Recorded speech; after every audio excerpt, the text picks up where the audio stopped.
सुतम माझी आम SC ST employ welfare association circle secretary Odisha. आज बैठक आमर 3 वर्ष आमर जो पुनर्गठन करा हुए तेणु आज प्रथम सेशन 2टा सेशन सेकेंड सेशन पुणी हम जोटा आम ओल्ड बॉडी को भंगाई नुआ बॉडी करा हबो एवं प्रथम सेशन रे आम जनरली डिस्कशन हुए जे आमर ये जो संघर आम कार्यक्रम कौन एवं आगो को बीएसएनएल को बढ़िया आम सब कौन कार्यक्रम करूँ से गुड़ाक डिस्कसन नहीं आलोचना वर्ष व्यस्त मेन रोचे आमर एससी एसटी एम्प्लॉय मानकर जो आमर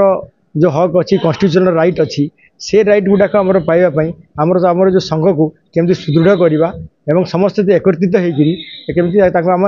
एगेन्स्ट आपंकर जदि किसी का ऊपर आसे केमती लड़वा से मेन विषय वस्तु